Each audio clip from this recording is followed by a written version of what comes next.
ফ্যাসিবাদী সাবেক প্রধানমন্ত্রী শেখ হাসিনার সময়ে ডিজিএফআই, র্যাব ও সিটিটিসিতে গুম করে রাখা নাগরিকদের মধ্যে অনেক নারীও ছিলেন।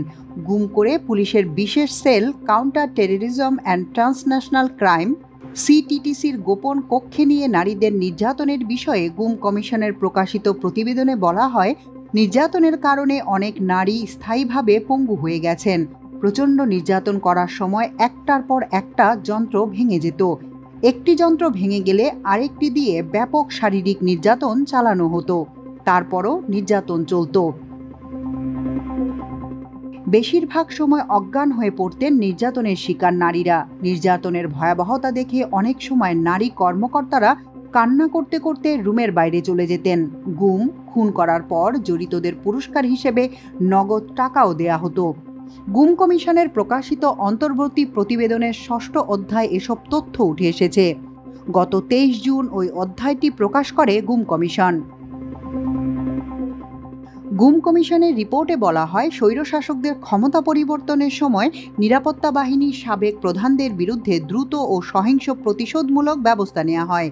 সে তুলনায় বাংলাদেশের গোয়েন্দা সংস্থার প্রধানদের বিরুদ্ধে সংযত আচরণ করা হয়েছে। কমিশন বলছে, পট পরিবর্তনের পরও সিদ্ধান্ত গ্রহণের দায়িত্বে থাকা জ্যেষ্ঠ কর্মকর্তারা গোয়েন্দা সংস্থার শীর্ষ কর্মকর্তাদের জবাবদিহি নিয়ে আপত্তি জানিয়েছেন। গোয়েন্দা সংস্থার জ্যেষ্ঠ কর্মকর্তাদের মতে, সংস্থার প্রধানদের জবাবদিহির আওতায় আনা নজিরবিহীন এবং দেশের নিরাপত্তার জন্য ক্ষতিকর। যুক্তরাষ্ট্রে সিআইএর উদাহরণ টেনে ওই কর্মকর্তা গুম কমিশনের কাছে বলেছেন, সিআইএ বহু বিতর্কিত বা অবৈধ অপারেশনে জড়িত ছিল, কিন্তু তাদের ডিরেক্টরদের আইনি শাস্তি দেওয়ার ঘটনা খুব একটা নেই। বাংলাদেশের গোয়েন্দা সংস্থার প্রধানদের বিচারের মুখোমুখি করা একটি অস্বাভাবিক এবং অন্যায্য দৃষ্টান্ত স্থাপন করছে বলে মনে করছেন সিনিয়র গোয়েন্দা কর্মকর্তারা। এক্ষেত্রে গুম কমিশন বলছে, সিআইএর সঙ্গে উদাহরণ টানা যুক্তিসঙ্গত নয়।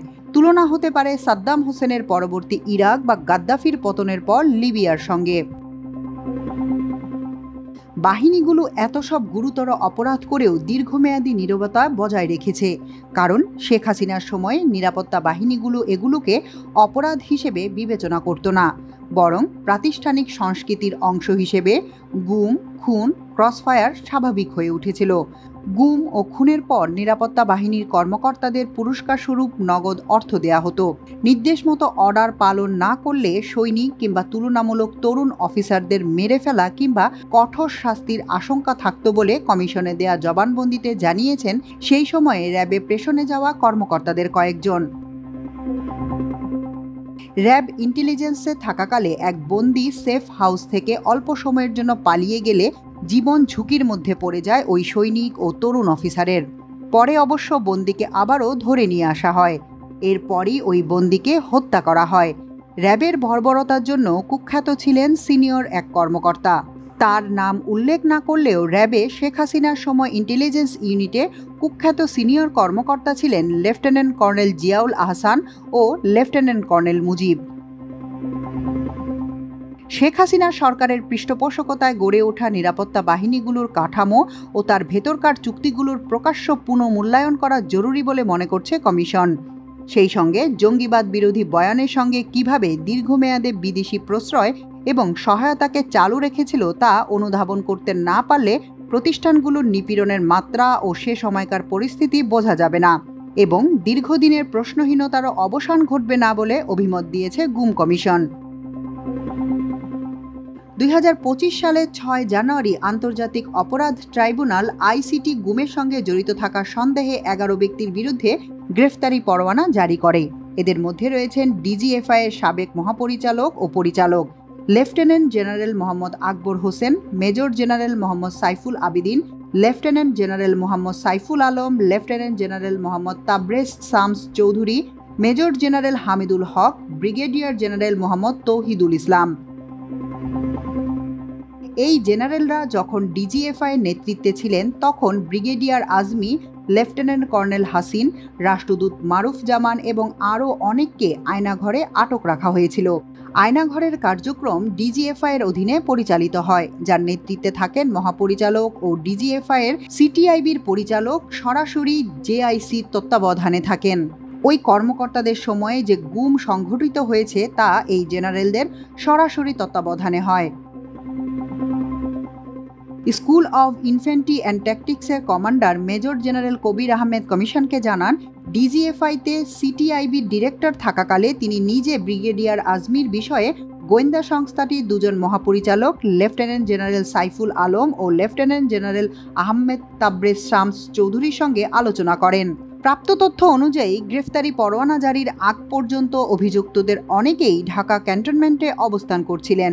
এছাড়া সেনাবাহিনীর ঊর্ধ্বতন নেতৃত্বকে পরোয়ানা জারির আগেই বিষয়টি অবহিত করা হয়েছিল। তা সত্ত্বেও এখন পর্যন্ত কোনো পরোয়ানা কার্যকর হয়নি। গত 21 মে সেনা সদর দপ্তর লিখিতভাবে কমিশনকে জানায়, একাধিকবার যোগাযোগের চেষ্টা করা হলেও সংশ্লিষ্ট ব্যক্তিদের ফোনে পাওয়া যায়নি এবং তাদের বর্তমান অবস্থান অজানা।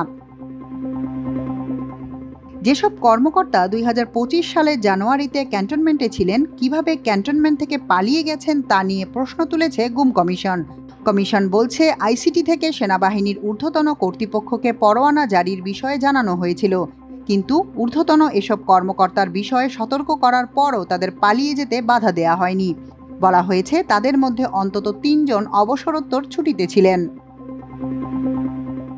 এদিকে পিআরএলে থাকা কর্মকর্তা চাকরিরত কর্মকর্তাদের মতোই আইনি কাঠামোর আওতায় থাকেন। তাদের বিদেশ ভ্রমণের জন্য প্রতিষ্ঠানের অনুমতি দরকার হয়। পালিয়ে যাওয়ার সম্ভাবনা থাকায় আইসিটি 2024 সালের নভেম্বর মাসে আনুষ্ঠানিকভাবে তাদের পাসপোর্ট বাতিলের সুপারিশ করে।